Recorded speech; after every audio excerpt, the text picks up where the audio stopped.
हाय viewers, आज मैं एक मोटिवेशनल वीडियो लेकर आपके सामने प्रस्तुत हूँ। उस वीडियो के बारे में मैंने आपको बताया था कि जब भी मैं वीडियो डालूँगी तो एक मोटिवेशनल वीडियो मैं ज़रूर डालूँगी, क्योंकि मुझे लगता है कि आज के पेंडेमिक टाइम में एक लोगों को मानसिक बीमारियां अधिक बढ़ रही हैं शारीरिक बीमारियों के बनिस्बत। तो आज मैं आप लोगों को कुछ पॉइंट्स बताऊंगी कि हौसला बनाए रखने के लिए और यदि कोई हार लगातार आ रही है तो उससे बचने के लिए हम लोगों को कैसे बिहेव करना चाहिए, क्या करना चाहिए, जिससे कि हम अपनी सफलता की तरफ तेज़ी से बढ़ सकें। तो उसके लिए कुछ पंक्तियाँ मुझे याद आ रही हैं कि लाख दलदल हो पाँव जमाए रखिए, लाख दलदल हो पाँव जमाए रखिए, हाथ खाली ही सही ऊपर उठाए रखिए, हाथ खाली ही सही ऊपर उठाए रखिए। कौन कहता है छलनी में पानी नहीं रुक सकता, बर्फ़ बनने तक हौसला बनाए रखिए, बर्फ़ बनने तक हौसला बनाए रखिए। तो इन पंक्तियों के आधार को लेते हुए मैं आगे बढ़ूंगी कि मनुष्य को यदि वह स्वार्थी होगा और समाज के लिए, परिवार के लिए नहीं सोचेगा तो उसका सर्वांगीण विकास भी नहीं होगा, और उसका हौसला जब गिरेगा तो उसको बचाने के लिए परिवार में या उसके दोस्तों के ग्रुप में या उसके समाज के लोगों में उसके सामने कोई भी खड़ा नहीं रहेगा, तो वह मानसिक रूप से डिप्रेस हो जाएगा, विक्षिप्त भी हो सकता है। तो इसलिए एक फैमिली सपोर्ट, एक फ्रेंड्स सर्कल का सपोर्ट, एक समाज का सपोर्ट किसी भी स्वस्थ मस्तिष्क के लिए बहुत आवश्यक होता है। तो इसलिए स्वार्थी न बनते हुए वह कार्य करें जिसमें कि आपको लगे कि हम जो भी कार्य कर रहे हैं उससे परिवार का, समाज का, स्वयं का भला हो रहा है। दूसरा, खुद खड़े होने की कोशिश करें। ये वेट ना करें कि कोई आएगा और आपको हाथ पकड़ के, हाथ बढ़ा के आपको सफलता की सीढ़ी चढ़ाएगा। ऐसा नहीं होता है। मनुष्य को प्रयत्न खुद करना पड़ता है, क्योंकि ईश्वर ने उसे बहुत बड़ी बड़ी दौलत दी है। उसे आँख दिया, कान दिया, उसके दोनों हाथ दिए, उसके पैर दिए, उसको सबसे अफजल या ऊंची चीज़ उसे दिमाग दिया, बुद्धि दी, और तो उसका इस्तेमाल करते हुए उसे आगे बढ़ना चाहिए। चूहे दौड़ में यदि वह दौड़ेगा तो मानसिक रूप से वह परेशान हो जाएगा और उसका हौसला भी गिर जाएगा। इसलिए चूहे दौड़ में, प्रतियोगिता में, और वो आगे बढ़ रहा है तो मैं क्यों नहीं आगे बढ़ रहा हूँ, हमें अपना प्रयास करना है, हमें अपने हिसाब से आगे चलना है। हमें ये कोशिश नहीं करना है कि वो आगे दौड़ रहा है या सभी दौड़ रहे हैं तो हम भी दौड़ें। हमें वही काम करना है जिससे समाज का, परिवार का, स्वयं का अच्छा हो।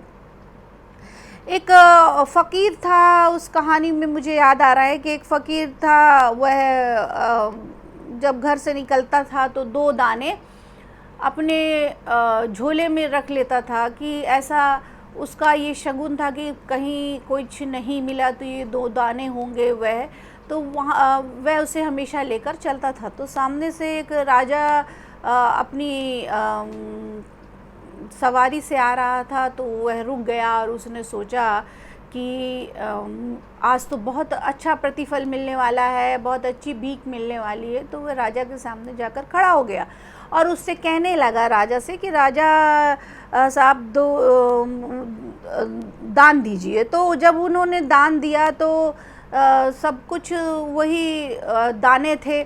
उन्होंने कहा कि तुम मुझे क्या दान दे रहे हो। तो उन्होंने अपने वहाँ से 2 कटोरी दाने निकाले और 2 कटोरी दाने निकाल कर उन्होंने राजा को दे दिया। तो राजा ने भी उनको अनाज दिया, और जब वो अनाज लेके आए तो बड़ा दुखी थे फ़कीर की, ये तो ना कम मात्रा में इन्होंने अनाज दिया राजा होके भी। परंतु जब उन्होंने घर में अपनी पत्नी के सामने उसे उलीचा, उसे निकाल के दिखाया, तो उसमें केवल 2 ही दाने सोने के थे।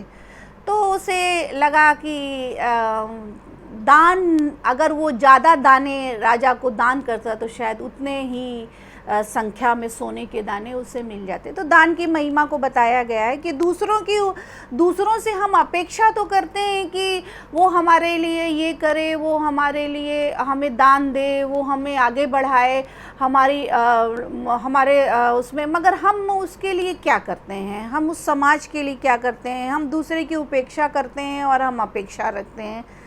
इससे भी हमारे हौसला टूट सकता है, क्योंकि यदि हम देखेंगे कि सामने वाला आपकी अपेक्षा पर नहीं खड़ा हो रहा है, आप केवल उम्मीद किए जा रहे हैं, तो उम्मीद करने से आपकी उन्नति नहीं हो पाएगी।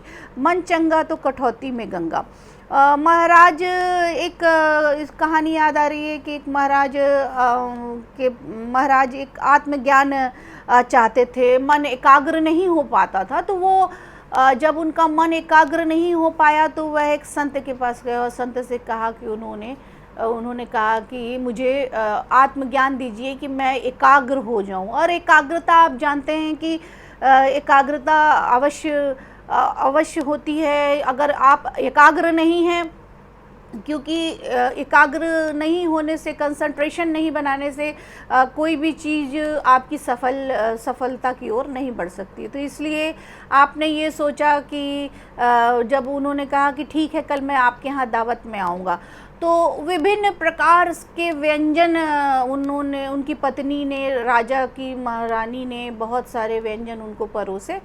तो जब उनको शुद्ध घी का हलवा परोसने के लिए उन्होंने बोला कि मैं सबसे पहले हलवा खाऊंगा, तो जब उन्होंने हलवा खाने की मांग की तो वो लेकर दौड़ी महारानी की, संत को मैं दूंगी हलवा। तो वो उन्होंने अपना कूड़ा करकट भरा हुआ कमंडल सामने कर दिया, कहा देवी इसमें आप हलवा डाल दीजिए। तो देवी को, वो महारानी को बड़ा आश्चर्य हुआ, राजा को भी बहुत आश्चर्य हुआ, और उन्होंने कहा कि जब ऑलरेडी आपके कमंडल में इतना ढेर सारा कूड़ा करकट है तो आप इसमें हलवा कैसे खाएंगे? तो उन्होंने यही कहा कि जब आपके मस्तिष्क में इतना कूड़ा करकट है तो आप एकाग्र कैसे हो पाएंगे? और इस के अनुसार उन्होंने कहा कि संत ने कहा कि एकाग्रता तभी बनेगी जब विचार शुद्ध होंगे, और हौसला तभी बनेगा जब वो समाज के लिए किया जाएगा, समाज के हित में रखकर